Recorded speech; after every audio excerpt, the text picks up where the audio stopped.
Les sols en marbre poli de l'hôtel Régal avaient été témoins de décennies de richesse et de privilèges, mais il n'avait jamais rien vu de tel que Madame Lu. Une millionnaire chinoise dont les bagages coûteux ne pouvaient pas lui acheter le respect du personnel qui refusait de la comprendre. Invisible parmi eux se trouvait Tiana Jackson. Une femme de ménage noire que tout le monde ignorait, malgré sa maîtrise cachée du mandarin. Lorsqu'un pendentif phénix en jade a relié ces deux alliés improbables. Personne ne se doutait que ce simple acte exposerait des générations de fraudes et un héritage volé. Tandis que Tiana traduisait les premiers mots de Lu. Les hommes puissants qui avaient bâti leur fortune sur des vérités enfouies ressentirent un premier frisson de peur. Ils allaient bientôt apprendre que les voix silencieuses de l'histoire étaient enfin prêtes à parler et que l'élégante façade de l'hôtel ne pouvait plus contenir la justice qui allait éclater. L'hôtel Régal se dressait comme un monument étincelant de luxe au cœur de Manhattan, ses portes tournant en laiton poli tournant sans fin au gré des allées et venues des riches et des influents. À l'intérieur de la salle de pause réservée au personnel, 3 employés se sont rassemblés autour d'une petite table, leur voix chuchotée malgré leur pause. « Je vous le dis. » Tom est sur le point de perdre la tête, a déclaré Rebecca, une réceptionniste aux ongles impeccables et à la chevelure blonde impeccable. Ce VIP qui arrive aujourd'hui a formulé plus de demandes spéciales que quiconque. Mark, un groom dans son impeccable uniforme marron, se pencha en avant. Quel genre de demande? Tout. Depuis les réglages spécifiques de la température ambiante jusqu'au quart de degré près, répondit Rebecca, jusqu'à exiger que tous les matériaux synthétiques soient retirés de la suite. Elle secoua la tête. Et sachez qu'elle a expressément demandé qu'aucune fleur au parfum prononcé ne soit placée près de son sol. Burke, les célébrités, murmura Heather. La 3e employée, en levant les yeux au ciel tout en ajustant sa tenue de femme de ménage. Elle pense que le monde tourne autour d'elle. La porte de la salle de pause s'ouvrit brusquement lorsque M. Eaton, le directeur de l'hôtel, passa la tête à l'intérieur. Son expression perpétuellement inquiète s'était transformée en une véritable inquiétude. Équipe de la réception, nous avons besoin de tout le monde. Notre VIP est arrivé en avance et il semble y avoir des difficultés de communication. Une voiture de ville noire s'est arrêtée à l'entrée et le portier s'est précipité pour ouvrir la portière du véhicule. De l'intérieur émergea une femme élancée d'une 50aine d'années. Vêtue d'un tailleur Chanel impeccablement coupé. Ses cheveux noirs aux mèches argentées étaient tirés en arrière en un élégant chignon. Son allure était raffinée. Mais quelque chose dans ses bagages se démarquait. À côté des pièces de créateurs modernes se trouvaient 2 malles en cuir patiné qui ressemblaient à des reliques d'une autre époque. « Bienvenue à l'hôtel Régal, madame », dit le portier avec un sourire exercé. La femme hocha simplement la tête, l'air impénétrable derrière ses lunettes de soleil Gucci surdimensionnées. Elle désigna ses bagages d'un geste rapide, dans un mandarin qu'aucun membre du personnel ne comprenait. À la réception. Le sourire professionnel de Rebecca s'est estompé lorsque la femme s'est approchée. « Bonjour. Bienvenue au Régal. Puis-je connaître votre nom, s'il vous plaît ?» La femme retira ses lunettes de soleil, révélant des yeux intelligents légèrement plissés. Elle reprit la parole en mandarin, son ton suggérant qu'elle s'attendait à être comprise. Rebecca jeta un regard impuissant à sa collègue. « Je suis désolé, madame. Je ne comprends pas, parlez-vous anglais ?» La femme fouilla dans son sac et en sortit un petit bloc-notes. Sur celui-ci, écrit en lettres élégantes, figurait le nom « Madame Lu ». Elle a pointé le nom, puis a fait un geste autour du hall, comme si elle posait une question. « Oui, Madame Lu. Nous vous attendions. » dit Rebecca avec un soulagement évident. Elle tapa rapidement sur son ordinateur. « J'ai bien compris ta réservation, oh. » Son sourire s'estompa. Il semble qu'il y ait eu une confusion. Nous vous avions prévu pour demain, pas aujourd'hui. Madame Lu pencha la tête, ne comprenant visiblement pas. Rebecca essaya à nouveau, parlant lentement et fort. Comme si le volume pouvait combler le fossé linguistique. Ta chambre, demain, pas aujourd'hui. L'expression de la chinoise passa de neutre à légèrement agacée. Elle tapota sa montre et secoua fermement la tête, désignant à nouveau le nom sur le papier, puis le sol sous ses pieds.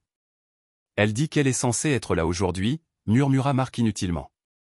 Je sais ça, siffla Rebecca avant de s'adresser à nouveau à Madame Lu. Nous allons régler ça immédiatement. Veuillez vous asseoir dans notre salon pendant que nous préparons votre suite. Madame Lu resta debout, sortant son téléphone. Elle montra à Rebecca un email de confirmation indiquant clairement la date du jour, le reste étant en caractère chinois. Je vois le problème, dit Rebecca, mortifiée. Laissez-moi régler ça tout de suite. Votre chambre sera prête dans l'heure, Madame Lou. Toutes mes excuses. Tandis que Rebecca se démenait pour trouver un logement. Madame Lou se tenait, raide, au centre du hall, ses affaires soigneusement rangées à côté d'elle. Les malles anciennes, en particulier, attiraient les regards curieux des passants. William Barnes. Le concierge s'approcha avec son sourire le plus obséquieux. « Madame, dit-il en s'inclinant légèrement, je peux peut-être vous aider pendant que vous attendez. » Lou fouilla dans son sac à main et en sortit une enveloppe rouge ornée, parlant rapidement en mandarin tandis qu'elle la lui tendait. Les yeux de William s'écarquillèrent en voyant l'enveloppe. Un document chinois traditionnel en bao, contenant souvent de l'argent en guise de cadeau. Il a immédiatement mal interprété le geste. « Oh non, madame, dit-il en reculant légèrement. C'est très généreux, mais je ne peux pas accepter de pot de vin, murmura-t-il en jetant un regard nerveux autour de lui. Quoi qu'il en soit. Je vous assure. Lou pressa l'enveloppe vers lui avec plus d'insistance, sa voix devenant plus urgente alors qu'elle essayait d'expliquer quelque chose. S'il vous plaît, ce n'est pas nécessaire. Dit William, mal à l'aise. Il fit un geste vers la réception. Ils sont en train de rénover votre chambre. Pas besoin de plus. Lou abandonna finalement avec un soupir frustré, remettant l'enveloppe dans son sac à main. En s'éloignant, William murmura à un collègue, « Fais attention avec celui-là.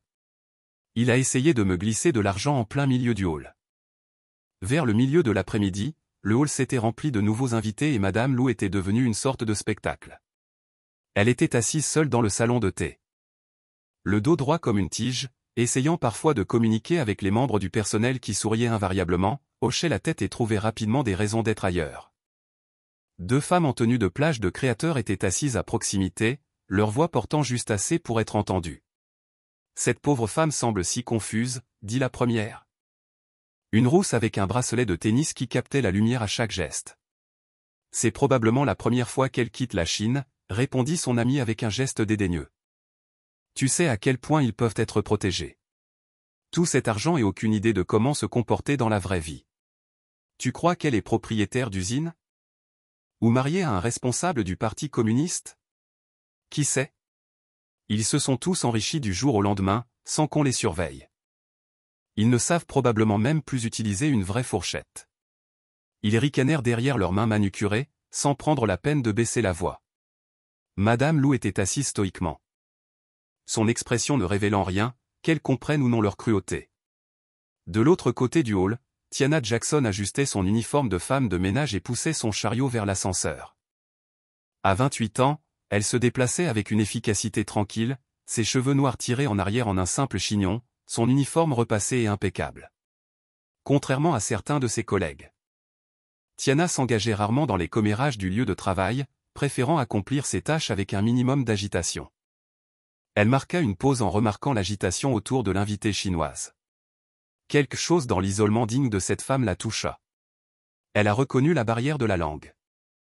Cette discrimination subtile déguisée en hospitalité. Elle l'avait déjà vue auparavant, mais rarement de manière aussi flagrante dans un endroit qui se targuait de servir une clientèle internationale.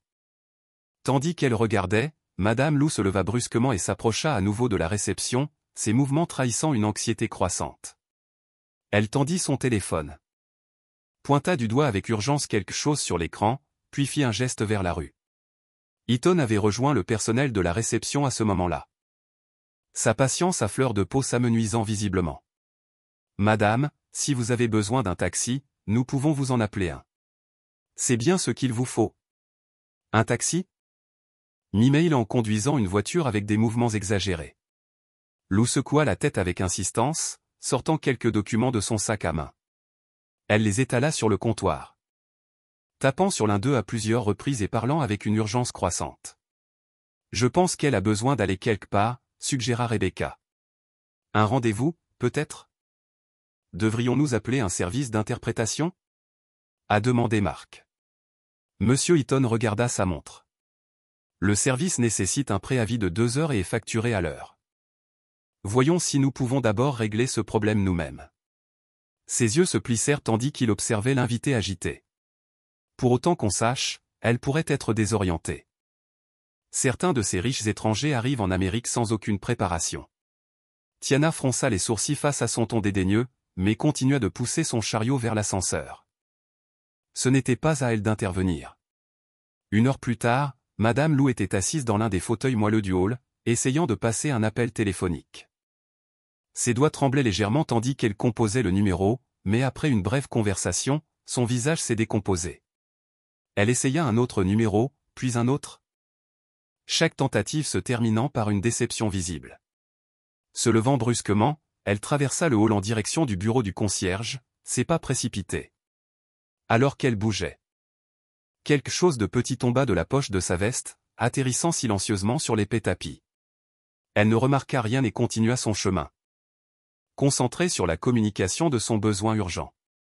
Tiana, qui rafraîchissait la composition florale à proximité, remarqua l'objet tombé. Une fois Lou éloigné. Elle s'approcha et le ramassa délicatement. Un pendentif en jade en forme de phénix, suspendu à une délicate chaîne en or. Le travail était extraordinaire. Le jade d'un vert profond et translucide témoignait d'une qualité exceptionnelle. Elle leva les yeux, résolue à le lui rendre immédiatement.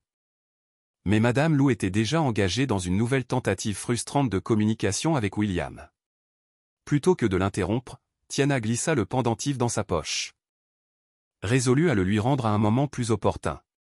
À la tombée de la nuit, le salon de thé du Régal se transforma.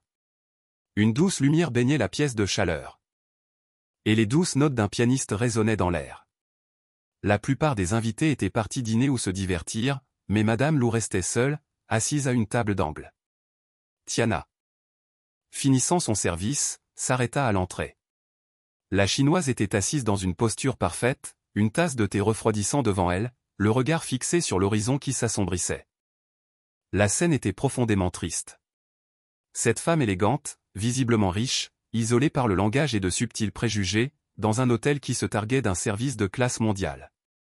Tiana sentit le poids du pendentif en jade dans sa poche.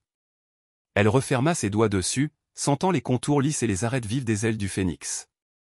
La bonne chose à faire aurait été de le rendre immédiatement, de s'adresser au concierge ou à Monsieur Eaton pour qu'il s'en occupe. Mais quelque chose l'en empêcha. Le mépris dont le personnel avait fait preuve toute la journée envers Madame Lou. Les murmures, les suppositions. Le pendentif lui semblait trop précieux.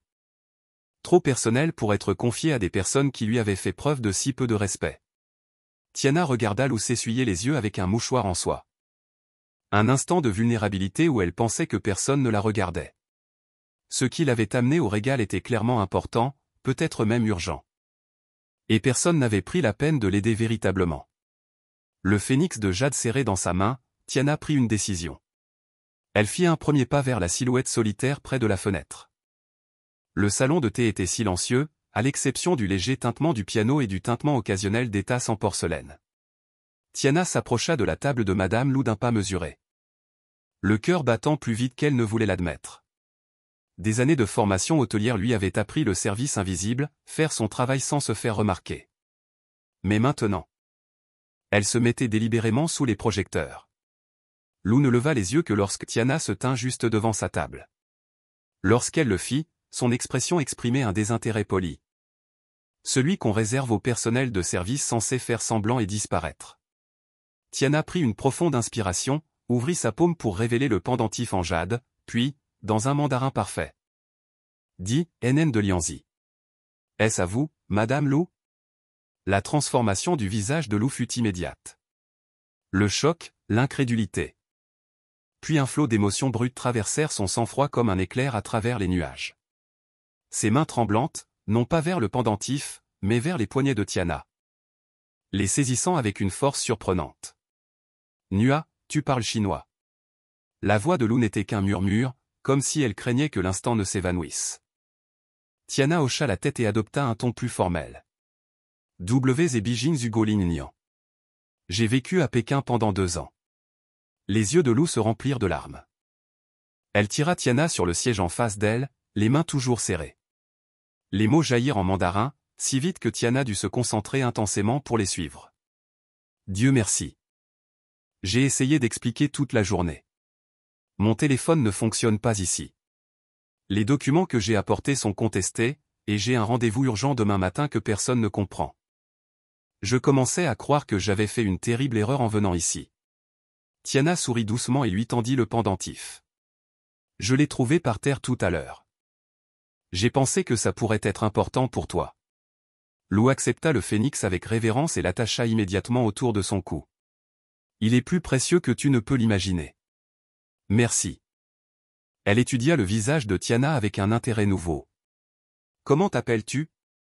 Et comment une jeune américaine parle-t-elle un mandarin aussi parfait? Je m'appelle Tiana Jackson. Et c'est une longue histoire. Tiana avait 16 ans lorsque sa mère, le docteur Helen Jackson, fut nommée attachée culturelle à l'ambassade américaine à Pékin. Diplomate de carrière. Sa mère prônait l'immersion plutôt que l'isolement. Vous n'allez pas simplement vivre en Chine, avait-elle dit à Tiana et à son jeune frère Marcus. Vous allez en faire partie. Cela signifie des cours de langue, des écoles locales et de vraies amitiés, pas de vous cacher dans la bulle des expatriés. D'abord réticente à quitter son lycée de Washington D.C. Tiana fut rapidement captivée par le mélange de traditions ancestrales et d'énergie frénétique de Pékin. Elle fréquenta une école internationale où le mandarin était obligatoire. Mais c'est son amitié avec Mei, la fille de son voisin, qui changea tout. La grand-mère de Mei, professeure de littérature à la retraite, s'était particulièrement intéressée au sérieux de Tiana. Sous sa direction, Tiana apprit non seulement la conversation, mais aussi la poésie classique, les expressions idiomatiques et les subtilités culturelles qu'aucun manuel ne pouvait enseigner. Même après son retour aux États-Unis, elle conserva ses compétences, se spécialisant en études asiatiques. Mais la vie avait ses aléas. Et voilà qu'elle se retrouvait, femme de ménage au régal. Parlant mandarin pour la première fois depuis des années. Fascinant, dit Lou lorsque Tiana eut terminé. Et maintenant, tu travailles comme domestique? Avec ses compétences. Le sourire de Tiana s'accentua. La situation économique n'a pas été clémente pour les diplômés en lettres et sciences humaines. Ce travail offre de bons avantages sociaux. J'économise pour mes études supérieures. Lou hocha la tête pensivement. Parfois, le chemin du destin prend des tournants inattendus. Elle baissa la voix. Pourriez-vous m'aider? J'ai plusieurs affaires urgentes à régler. Je vous récompenserai généreusement. Pas besoin de compensation, répondit rapidement Tiana. Aider les clients fait partie de mon travail. Alors j'insiste pour ne parler qu'à travers toi à partir de maintenant, dit Lou, se levant avec une nouvelle résolution. Ensemble, ils se dirigèrent vers la réception. Tiana, parlant couramment le mandarin, expliqua l'erreur de réservation. Lou avait la bonne date, une confusion avec son assistante était à l'origine du problème. Monsieur Eaton sortit de son bureau. Que se passe-t-il? Rebecca répondit, Tiana traduit pour Madame Lou. Eaton parut stupéfait. Je ne savais pas que nous avions des personnes parlant mandarin parmi notre personnel. Ce n'était pas une condition requise sur le formulaire de candidature, répondit Tiana d'un ton neutre. Mais j'ai vécu 2 ans à Pékin. Lou reprit la parole. Tiana traduisit.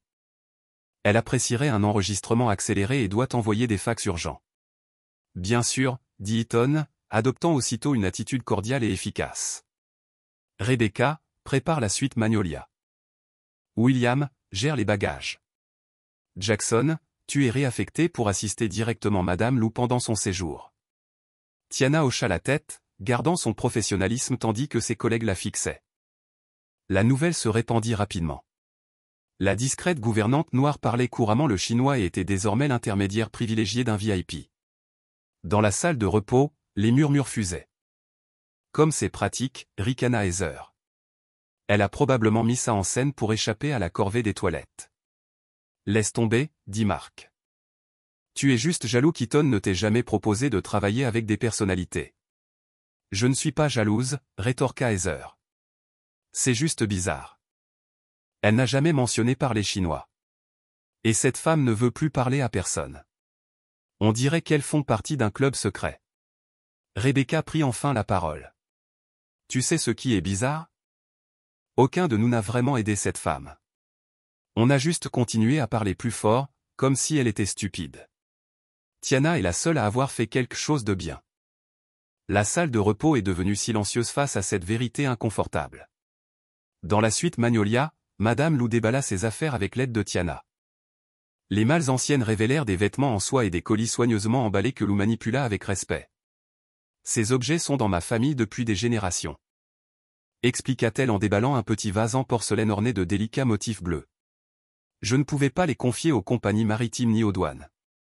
Ils sont magnifiques, dit Tiana avec sincérité. Puis-je vous demander pourquoi vous avez apporté des objets aussi précieux à New York? Lou s'arrêta, étudiant le visage de Tiana comme s'il pesait la quantité à partager. Je cherche quelque chose qui a été perdu il y a longtemps. Ces objets sont des liens avec ce que je cherche. Elle s'est dirigée vers la fenêtre, contemplant la ligne d'horizon de Manhattan. J'ai besoin d'informations sur les propriétés historiques de cette ville. En particulier celles construites entre 1930 et 1955. J'ai besoin d'accéder aux archives immobilières, aux archives des sociétés historiques et, peut-être, à des galeries privées spécialisées dans l'art d'Asie de l'Est de cette période. C'est assez précis, observa Tiana. La Société historique de New York serait un bon point de départ. Et les archives immobilières se trouveraient au bureau du greffier du comté. Lou se retourna, son expression s'adoucissant. Vous êtes très instruit pour quelqu'un de si jeune. Dites-moi. Que savez-vous de l'histoire de cet hôtel? Le Regal? Il a été construit en 1952, je crois, a expliqué Tiana.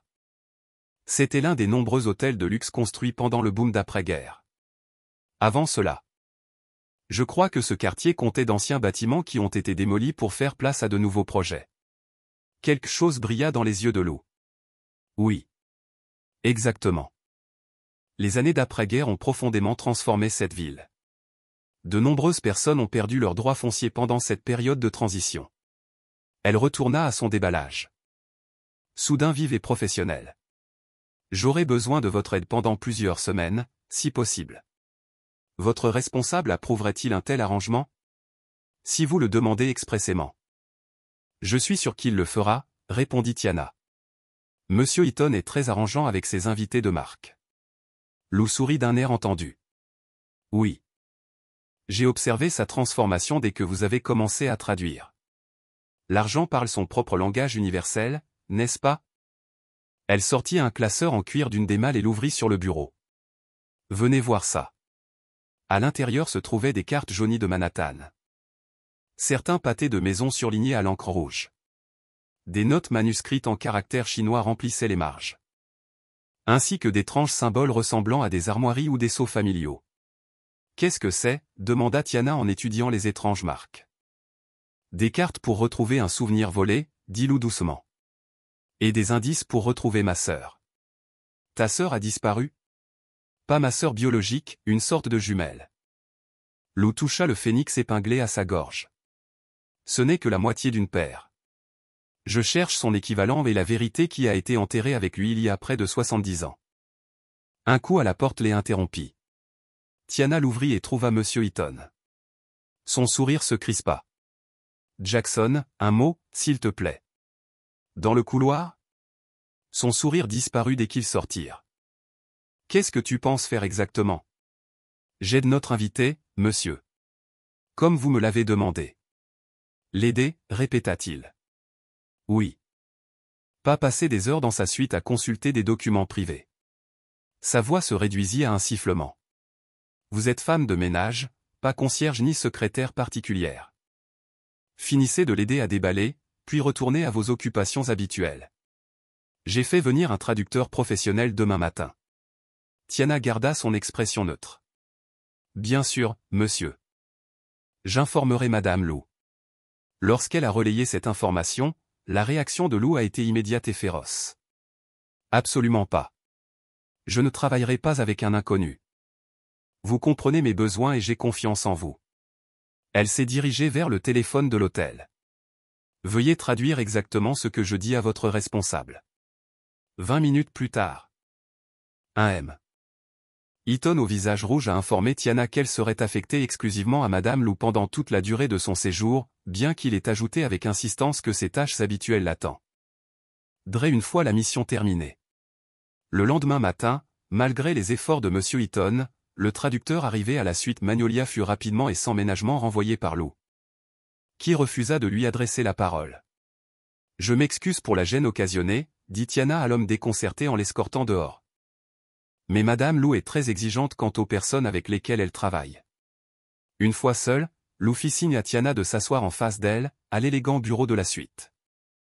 Son expression avait changé du jour au lendemain, devenant plus réservée, plus intense.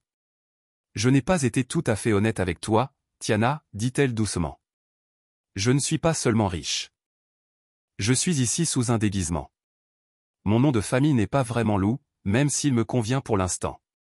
Je ne comprends pas. Ma fortune, aussi considérable soit-elle, provient d'un héritage entaché de trahison. Ma grand-mère possédait une propriété à Manhattan, un bien de valeur qui lui a été volé par fraude et intimidation après la Seconde Guerre mondiale. À une époque où les ressortissants chinois étaient considérés avec suspicion. Lou, ou quel que soit son vrai nom, a fouillé dans son folio et on a retiré une photographie décolorée d'une jeune femme chinoise frappante se tenant fièrement devant un bâtiment qui ressemblait remarquablement à l'hôtel Regal. Tiana murmura, « Le Royal ?» Pas encore le Regal, corrigea la vieille dame. Mais le terrain sur lequel il serait construit. Un terrain qui appartenait en partie à ma grand-mère. Un terrain qui a été confisqué par des promoteurs américains par le biais de faux documents. De menaces et de l'exploitation du sentiment anti-chinois à une époque où mon peuple n'était pas protégé par vos lois. Elle ferma le folio d'un claquement de doigts décisif. J'ai passé 20 ans à remonter la piste. Et maintenant, je suis venu récupérer ce qui a été volé. Pas seulement des biens, mais de l'histoire. Mon histoire. Notre histoire. Ses yeux rencontrèrent ceux de Tiana, calculateur, mais pas méchant. La question est, allez-vous m'aider ? Car ce que je compte faire coûtera certainement son poste à votre M. Eaton, et peut-être bien plus.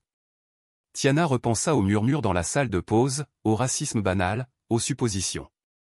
Elle pensa à ses propres rêves brisés et aux obstacles qu'elle avait rencontrés. Et elle pensa à cette femme fière, luttant pour reconquérir un héritage effacé par les préjugés et la cupidité. « Dis-moi ce dont tu as besoin, » dit-elle simplement. Lou sourit. Le soulagement et la détermination se mêlant dans son expression. D'abord, nous devons trouver ce qui se cache dans cet hôtel. Je crois que ces murs renferment des secrets qui prouveront ma thèse une fois pour toutes. 3 jours après le séjour de Madame Lou à l'hôtel Regal, Tiana s'est retrouvée à vivre une vie complètement différente de celle à laquelle elle s'était habituée en tant que femme de ménage. Au lieu de pousser des chariots de ménage et de changer les draps, elle portait désormais un tailleur-pantalon fourni par l'hôtel et servait de traductrice et d'assistante personnelle à Lou. Les archives de l'hôtel devraient être conservées quelque part sur place, a déclaré Lou alors qu'il partageait un thé dans sa suite un soir.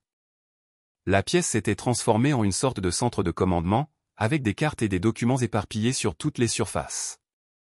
La plupart des établissements de ce calibre conservent des archives de leur histoire, plans, dossiers de rénovation, documents de propriété. Tiana hocha la tête pensivement. Il y a une salle des archives au sous-sol. Je suis passé devant pendant les inventaires, mais je n'y suis jamais entré. Elle est généralement fermée à clé. Nous devons accéder à ces archives. Dit Lou, ses doigts effleurant distraitement le pendentif phénix qu'elle portait au cou. Je crois que cet hôtel a plus qu'une signification symbolique pour l'héritage de ma famille. Je pense que quelque chose de tangible y demeure caché. Quelque chose qui pourrait prouver une fois pour toutes les dires de ma grand-mère. Que cherchons-nous exactement ? Demanda Tiana. Les yeux de Lou prirent une expression distante. Ma grand-mère parlait d'une pièce spéciale, une suite qu'elle avait conçue elle-même lorsqu'elle était copropriétaire de la propriété. Après sa fuite, les nouveaux propriétaires ont procédé à de vastes rénovations. Mais elle a toujours cru qu'ils avaient simplement dissimulé sa création au lieu de la détruire. Un savoir-faire trop précieux pour être démoli, disait-elle. Une chambre cachée dans l'hôtel ? Tiana ne put dissimuler son scepticisme. Cela semble peu probable. Oui. Reconnut Lou avec un petit sourire. Mais les vieux bâtiments recèlent bien des secrets, surtout quand ils ont été délibérément enfouis. Elle fit un geste vers les malles anciennes dans le coin. Il ne s'agit pas seulement d'objets de famille. Ils contiennent les pièces d'un puzzle que j'ai passé des décennies à assembler. La détermination de Lou était contagieuse et Tiana se surprit à hocher la tête. Je trouverai un moyen d'accéder à la salle des archives. Mais il faudra être prudent. M. Eaton me surveille déjà de près. Cette nuit-là, bien après que la plupart des invités se soient retirés et que le personnel de nettoyage ait terminé sa tournée du soir, Tiana et Lou se dirigèrent vers l'ascenseur de service. Tiana avait remis son uniforme de femme de ménage. Le déguisement parfait pour se déplacer dans l'hôtel sans se faire remarquer en dehors des heures de travail. La sécurité nocturne est minimale, expliqua Tiana tandis qu'il descendait au sous-sol. Juste un garde qui reste principalement à la réception et 2 qui patrouillent aux étages supérieurs, où se trouvent les suites présidentielles. Le couloir du sous-sol était faiblement éclairé et sentait la lessive et le vieux papier. Ils passèrent devant la buanderie et les locaux d'entretien avant d'atteindre une lourde porte en bois ornée d'une plaque en laiton sur laquelle était inscrit « Archives ». « C'est fermé ?» confirma Tiana en essayant la poignée. « Mais je crois savoir où trouver la clé. » Ils retournèrent au bureau du responsable de la maintenance. Grâce à sa carte d'employé, Tiana accéda à la petite pièce et trouva une armoire à clé accrochée au mur. Ces documents ne sont pas correctement étiquetés, mais j'ai vu Anderson utiliser une clé en laiton pour les archives. Après avoir essayé 3 clés différentes, la serrure a finalement tourné. La salle des archives était plus grande que Tiana ne l'avait imaginé. Des rangées d'étagères métalliques remplies de boîtes, ainsi que plusieurs classeurs plats contenant probablement des plans et des documents volumineux. On devrait faire vite, dit Lou en examinant la pièce. Où conserverait-il les plans originaux du bâtiment? Ils se séparèrent, chacun occupant une partie de la pièce. Tiana fouilla méthodiquement les classeurs, tandis que Lou examinait les cartons étiquetés alignés sur les étagères. Les minutes s'écoulaient dans un silence tendu, interrompu seulement par le bruissement occasionnel du papier. Tiana. Regarde ça, lança doucement Lou, près d'1 heure plus tard. Elle tenait un vieux livre relié en cuir, aux coins usés par le temps. Je l'ai trouvé derrière un panneau mural mal fixé. Même pas sur les étagères. Tiana la rejoignit, prenant le livre doucement. À l'intérieur se trouvaient des notes manuscrites et de l'encre délavée, certaines en anglais, d'autres en mandarin. On y trouvait également des croquis d'éléments architecturaux, des cartes avec des annotations en marge et ce qui semblait être des actes de propriété originaux. C'est l'écriture de ma grand-mère, murmura Lou, ses doigts traçant les caractères chinois avec révérence. C'est son journal, de l'époque où elle vivait à New York. Ils enveloppèrent soigneusement le journal dans l'écharpe de Tiana et sortirent de la salle des archives, verrouillant la porte derrière eux. Aucun des deux ne remarqua la petite caméra de sécurité dans un coin, dont le voyant rouge clignotait constamment. Le lendemain matin, Tiana fut convoquée au bureau de M. Eaton. Heather, son ancienne collègue de ménage, se tenait à son bureau, l'air satisfait. Jackson, commença M. Eaton d'un ton sec. On m'a signalé que vous aviez accédé à des zones interdites de l'hôtel hier soir. Tiana garda son calme. Monsieur. Ne fais pas l'idiote, l'interrompit Heather. Je t'ai vu sur les images de sécurité. Je remettais des rapports à Kevin, le service de sécurité. Toi et cette chinoise vous rôdiez au sous-sol. Monsieur Eaton leva la main, la faisant taire. C'est vrai, Jackson? Étiez-vous aux archives après les heures de bureau? L'esprit de Tiana s'emballa. Madame Lou a demandé une visite de l'hôtel, dit-elle. Y comprit ses aspects historiques. En tant qu'agent de liaison attitré, je répondais à son intérêt pour l'architecture et l'héritage du Régal. À minuit? Les sourcils de M. Eaton se haussèrent brusquement. Elle souffre du décalage horaire, monsieur. Elle est plus active tard le soir. Monsieur Eaton tambourinait des doigts sur le bureau. Jackson. Votre travail consiste à aider notre client avec la traduction et ses besoins essentiels, et non à lui faire visiter des zones interdites. C'est votre seul avertissement. Un autre incident de ce genre, et vous serez réaffecté au service d'entretien, voire pire. Compris? Oui monsieur. Alors qu'elle se retournait pour partir. Heather lui a délibérément cogné l'épaule. Fais attention à toi, Tiana. Certains d'entre nous travaillent ici depuis des années sans aucun traitement de faveur. Ce n'est pas parce que tu parles chinois que tu es meilleur que nous. Tiana la regarda d'un air neutre. Je n'ai jamais dit que je l'étais, Heather. Ce soir-là, Lou se plongea dans le journal de sa grand-mère dans l'intimité de sa suite, traduisant des passages à voix haute pour Tiana. « Écoutez bien ça, dit-elle avec enthousiasme. L'aile Phénix reste notre secret. James insiste pour qu'on la scelle pendant les rénovations plutôt que de la détruire. Les Américains n'en comprendront jamais la véritable valeur. Mais peut-être qu'un jour, nos descendants redécouvriront ce que nous avons caché. » « L'aile du Phénix ?» demanda Tiana. « Ce doit être le nom de la suite que ma grand-mère a conçue, expliqua Lou. Et ce James? Il devait être son associé, avant la trahison. Elle feuilleta d'autres pages et s'arrêta sur une carte dessinée à la main du 3e étage de l'hôtel. « Regardez, dit-elle. Cette section est signalée différemment. Aujourd'hui, c'est là que se trouvent les suites orchidées et magnolias. Mais la disposition ne correspond pas. » Tiana se pencha. Ce mur ne devrait pas être là. Pas d'après ça. Et quel est ce symbole? Le doigt de Lou traça un petit emblème de phénix dessiné dans un coin de l'espace mystérieux. Le même que mon pendentif? Murmura-t-elle. C'est forcément celui-là. Elle ferma définitivement le journal. Nous devons examiner cette section ce soir. Monsieur Eaton m'a déjà prévenu des zones interdites. Dit Tiana avec hésitation. Si je me fais encore prendre? Alors on ne se fera pas prendre, dit Lou avec une assurance tranquille. Je m'occuperai des caméras de sécurité. Fidèle à sa parole. Lou s'est adressé à Greg Anderson, l'agent de sécurité de nuit, avec une enveloppe pleine d'argent. Sa demande était directe. Désactiver les caméras du 3e étage pendant 1 heure pendant son service. La somme qu'elle proposait était supérieure à son salaire mensuel, ce qui rendait un refus quasiment impossible. Juste un entretien de routine, dit Lou grâce à la traduction de Tiana.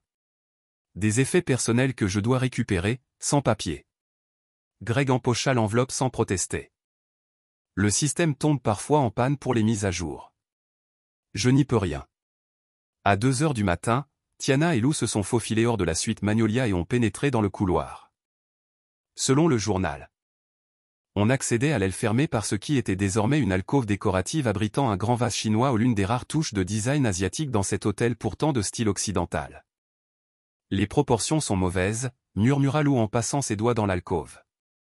Ce mur est trop peu profond par rapport aux dimensions du journal. Tiana commença à tâtonner le long des panneaux de bois, à la recherche d'irrégularités. Il pourrait y avoir de l'espace derrière. Ils ont examiné chaque centimètre, en appuyant, en poussant, en tapotant. Finalement, Lou remarqua quelque chose gravé dans le vase lui-même, un minuscule emblème de phénix, presque identique à son pendentif. « C'est ça, murmura-t-elle. Elle appuya sur l'emblème. Un léger clic retentit. Ensemble, elles poussèrent le panneau arrière. Il s'ouvrit sur des charnières silencieuses, révélant un couloir secret. Tiana alluma la lampe torche qu'elle avait apportée. L'étroit couloir aboutissait à une porte verrouillée, mais la clé était autour du cou de Lou. Le pendentif phénix s'insérait parfaitement dans une encoche assortie. Un tour de main et le mécanisme se libérait. Ce qui se trouvait au-delà leur coupait le souffle. Bien que recouverte de poussière, la suite secrète offrait une fusion saisissante du luxe des années 1940 et de la tradition chinoise. Les tentures murales en soie, bien que délavées, brillaient encore de scènes de montagnes et de rivières. Des paravents en bois sculptés divisaient l'espace, et des vases en porcelaine se dressaient tels des sentinelles dans des niches en retrait. Le détail le plus marquant, une série de portraits de famille. Des photos formelles en noir et blanc d'hommes et de femmes chinois élégants, vêtus de costumes occidentaux ou de tenues traditionnelles. Ma famille, murmura Lou en s'approchant d'un grand portrait au-dessus de la cheminée. Ma grand-mère, quand elle était jeune. La ressemblance était frappante, la même posture posée, les mêmes yeux féroces et intelligents. Elle n'avait que 25 ans. Déjà une femme d'affaires prospère. À une époque où les Chinois étaient censés être invisibles. Tandis que Lou racontait l'histoire, Tiana pouvait presque la voir se dérouler. Jiang Min arrivait à New York en 1938. Fuyant l'invasion japonaise. La richesse de sa famille se retrouvait dans la doublure de son manteau, et elle s'établissait comme marchande d'art. Répondant au goût croissant de l'élite pour l'esthétique orientale. Progressivement, elle investit dans l'immobilier, notamment dans le futur hôtel Regal. Puis est arrivé Pearl Harbor. Dit Lou à voix basse. Et soudain, tous les Asiatiques étaient suspects. La plupart des Américains ne savaient pas ou ne voulaient pas distinguer les Chinois des Japonais. Les partenaires américains de sa grand-mère y ont vu une opportunité. Ils ont falsifié des documents, proféré des menaces et utilisé la haine anti-asiatique pour la chasser. C'est affreux, murmura Tiana. Elle s'est enfuie à Hong Kong en 1951, poursuit Lou. Elle pensait avoir tout perdu. Ses doigts se posèrent sur le pendentif Phénix. Il faisait partie d'un couple. Phénix et dragon. Symbole d'équilibre. D'harmonie. Le pendentif dragon a été perdu quand elle s'est enfuie. Tiana, explorant plus profondément la suite, remarqua quelque chose d'étrange derrière un portrait de travers. Elle le déplaça et découvrit un coffre-fort mural caché. Tu penses que, commença T.L. Lou était déjà au coffre. La combinaison. Ce serait quelque chose de personnel. Elle a essayé quelques séquences. La poignée a tourné. À l'intérieur se trouvait une seule enveloppe jaunie. Adressée en caractères élégants à Madame Zhang Min, oblitérée à partir de 1951. Il n'a jamais été livré, a noté Tiana.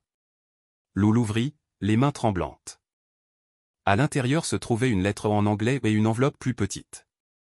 Son visage pâlit en lisant. C'est de James Thompson. Son associé. Il regrette. Il dit avoir subi des pressions pour la trahir. Elle a ouvert la petite enveloppe. Un pendentif en sortit, le dragon manquant, jumeau de son phénix. Il a essayé de se racheter, a déclaré Tiana. Trop peu, trop tard, répondit Lou, la voix lourde de tristesse. Elle est morte en pensant que tout le monde s'était retourné contre elle. Alors qu'il s'apprêtait à quitter la suite secrète, Lou s'arrêta sur le seuil. Elle regarda la pièce préservée, cette capsule secrète de l'héritage volé à sa famille. Nous avons besoin de preuves de tout, dit-elle d'une voix ferme. Des photos, des documents, tout ce qui prouve que ma grand-mère en est propriétaire car maintenant j'en suis certain. Cet hôtel m'appartient en partie. La découverte de la suite cachée avait tout changé. Alors que Lou était arrivée au régal avec seulement des soupçons et des fragments de preuves épars. Elle possédait désormais la preuve concrète du lien de sa grand-mère avec la propriété. Le lendemain matin, elle prit un nouveau départ. Elle demanda à Tiana de faire venir un expert privé en art et antiquité à l'hôtel. Les objets de cette suite ne sont pas seulement des souvenirs de famille, explique Lou. Ce sont des objets historiques précieux qui témoignent de la présence de ma grand-mère et de son investissement dans ce bâtiment. La nouvelle du traitement de faveur réservé à Lou se répandit rapidement dans tout l'hôtel. Les membres du personnel murmuraient au passage de Tiana aux certains envieux. D'autres ouvertement hostiles. Lors de ses brèves visites aux espaces réservés aux employés pour récupérer ses affaires, Tiana entendit des murmures de ressentiment. Elle pense qu'elle fait partie de la direction maintenant. Pour qui se prend-elle? Elle ne nous regardera même plus quand tout sera fini. Tiana gardait la tête haute et ignorait les commentaires, mais la tension de devoir jongler entre deux mondes commençait à peser lourd. Elle n'était ni membre à part entière du personnel ni cadre. Coincée entre sa loyauté envers la cause de Lou et ses racines dans les couloirs du régal. L'expert arriva cet après-midi-là. Un homme d'un certain âge, le docteur Wallace, de CB, examina attentivement les objets que Lou avait retirés de la suite secrète. Un savoir-faire exquis, murmura-t-il en tenant une petite sculpture en jade à la lumière. Dynastie Ming. Sans aucun doute. Et cette porcelaine. Dynastie Qing, période Kangxi. Il se pencha vers un rouleau de peinture. Madame, ces pièces valent à elles seules plusieurs millions de dollars. Elles établissent également leur provenance. Oui, elles confirment que ces objets sont là depuis les années 1940. Les motifs de poussière. Leur positionnement, ils n'ont pas été déplacés depuis des décennies. Il tapota doucement le parchemin. Ceci porte le sceau de votre famille. Son authenticité est incontestable. Monsieur Eaton, qui avait insisté pour être présent lors de l'évaluation, a observé avec un intérêt croissant la hausse des évaluations. Lorsque l'estimation finale a dépassé les 10 millions de dollars pour les seuls articles portables, quelque chose a changé dans son comportement. Madame Lou, dit-il d'une voix doucereuse tandis que le docteur Wallace rangeait son matériel. Je ne savais pas que vous vous intéressiez aux aspects historiques de notre hôtel. Le régal possède un riche héritage culturel. Peut-être pourrions-nous envisager une collaboration? Lou sourit poliment. Peut-être, même si mes intérêts sont plutôt spécifiques à cette propriété. Après le départ d'Eaton, le sourire de Lou disparut. Un vautour qui tourne en rond, murmura-t-elle en mandarin. Il flaire l'argent et veut soudain être mon ami. Le lendemain matin apporta des complications. 2 invités ont séjourné dans la suite en face de celle de Lou, un homme et une femme qui se sont présentés comme étant Michael et Jennifer Lee. Journalistes de voyage travaillant sur un reportage sur les hôtels de luxe à Manhattan. Il y a quelque chose qui cloche chez eux, remarqua Tiana après avoir croisé le couple dans l'ascenseur. Ils ont posé trop de questions. Sur vous. Le visage de Lou s'assombrit. J'ai besoin de les voir. Sans me faire remarquer. Derrière un journal dans le hall. Lou observait le couple discuter tranquillement avec le concierge. Mais soudain, son corps se tendit. Brusquement, elle se leva et retourna à l'ascenseur. Je les connais. Dit-elle une fois qu'ils furent de retour dans sa suite. Pas personnellement, mais je sais qui ils sont. Son grand-père était Warren Phillips. Un des hommes qui ont chassé ma grand-mère. Sa famille possède toujours des parts dans la société de promotion immobilière qui contrôle cet hôtel. Ce ne sont pas vraiment des journalistes, a déclaré Tiana. Non, répondit Lou. Ils sont là parce que quelqu'un a compris ce que je fais. Quelqu'un m'observe. Le lendemain, Lou devint de plus en plus paranoïaque. Elle refusait de quitter sa suite. Remettait en question chaque interaction et se mit à porter le pendentif dragon sur elle en permanence. Elle cessa de porter le pendentif phénix, le retirant et le cachant au fond de ses affaires. Tu ne me fais plus confiance, demanda Tiana, doucement blessée par ce changement. Ce n'est pas une question de confiance, répondit Lou d'une voix tendue. C'est une question de risque. Moins il y a de gens qui savent où se trouvent ces objets, plus ils sont en sécurité. Un mur subtil s'est formé entre eux, là où régnait autrefois aisance et collaboration. Régnait désormais tension et silence. Tiana essayait de ne pas le prendre personnellement. Lou était extrêmement stressée, mais cela la blessait toujours. Alors qu'elle livrait des serviettes propres dans une suite au bout du couloir, Tiana aperçut Heather sortir de la chambre de Lou, fourrant rapidement quelque chose dans la poche de son uniforme. La porte se referma doucement derrière elle. Heather, cria Tiana, la surprenant. Que faisiez-vous dans la suite de Madame Lou? Le sourire d'Heather était trop éclatant. Trop faux. Juste le service de couverture. Miss Traductrice Parfaite ne s'occupe pas du ménage, n'est-ce pas? Lou a spécifiquement demandé qu'aucun ménage ne soit fait, sauf par mon intermédiaire. Eh bien, c'est Monsieur Eaton qui m'a désigné, rétorqua Heather. N'hésitez pas à lui en parler si vous avez un problème. Alors qu'Heather essayait de passer, Tiana lui attrapa le bras. Que as-tu pris dans la pièce? Rien. Lâche-moi. Videz vos poches. Une brève lutte s'ensuivit, se terminant lorsqu'Heather repoussa Tiana et s'enfuit vers l'ascenseur de service. Tiana se précipita vers la suite de Lou. La porte était déverrouillée ou une brèche grave.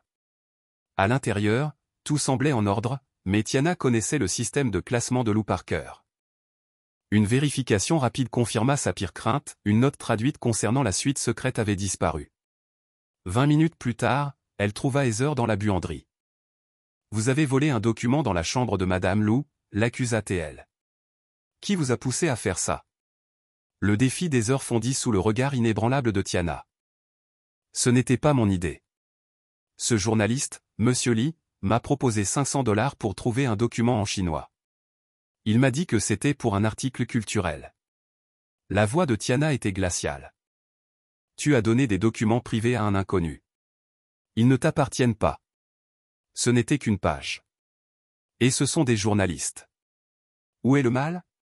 Ce ne sont pas des journalistes. Répondit Tiana d'un ton neutre. Ils sont là pour saboter les poursuites judiciaires de Madame Lou. Ils ont volé sa famille. Heather pâlit. Je ne savais pas. Je jure que je ne savais pas. Tiana a amené Heather dans la suite de Lou pour qu'elle se confesse. Elle s'attendait à de la fureur. Des menaces juridiques. Mais Lou se contenta d'écouter, puis acquiesça. Tu as fait une erreur en te basant sur de fausses informations et sur tes besoins financiers, dit doucement Lou. Ça, je peux comprendre. Elle a ouvert son sac à main et en a sorti plusieurs billets de $100. C'est pour les frais médicaux de ta mère. Sans engagement. Heather fixa l'argent, stupéfaite. Mais je t'ai volé. Et maintenant, répondit Lou, tu as la possibilité de faire un choix différent. Sa voix était ferme, mais sans amertume. Chacun mérite d'avoir la possibilité de choisir la justice lorsqu'il comprend les enjeux. Après le départ d'Heather, stupéfaite par le pardon, Tiana demanda « Pourquoi as-tu fait ça ?» Elle t'a trahi. Elle a été exploitée par des gens qui connaissaient ses vulnérabilités, a répondu Lou. Tout comme ma grand-mère. Briser le cycle de l'exploitation, c'est en partie pour ça que je suis ici. Elle s'est dirigée vers la fenêtre, regardant la rue en contrebas. En plus, ajouta-t-elle doucement. Je la veux à nos côtés. Pour la suite. Et ensuite ? Lou se retourna. Sa voix était basse, résolue. Guerre. Et surtout, nous avons toujours la vérité. Milin hocha la tête. Sa détermination se renforçant visiblement. Oui. Et maintenant, ils ont dévoilé leur jeu. Ils ont peur, comme il se doit. Alors qu'ils commençaient à nettoyer. Tiana aperçut quelque chose qui brillait. Sous une chaise renversée se trouvait le pendentif phénix, miraculeusement oublié par les intrus. Elle le ramassa et l'offrit à Milin avec un sourire. Tu vois ? On ne peut pas tout effacer. Certaines choses sont faites pour survivre. La lumière du matin filtrait à travers les rideaux de la suite saccagée de Milinga, illuminant les dégâts avec une précision crue. Ce qui semblait chaotique dans la faible lumière du soir se révélait désormais méthodique et minutieux. Chaque tiroir avait été vidé. Chaque classeur à documents ouvert. Les intrus savaient exactement ce qu'ils cherchaient. Ils ont pris toutes les lettres originales. Dit Milin en ramassant soigneusement une photo déchirée de sa grand-mère. Y comprit la correspondance de ma mère et la lettre d'admission de James Thompson. Tiana a constaté les dégâts et répertorié les objets avec l'appareil photo de son téléphone. Il faut déposer plainte. Ce n'est pas un simple cambriolage. La police ne nous aidera pas. Répondit Milin avec une assurance tranquille. Pas contre les propriétaires de cet hôtel. Tu ne le sais pas. Je le veux. La voix de Milin exprimait des décennies d'expérience amère.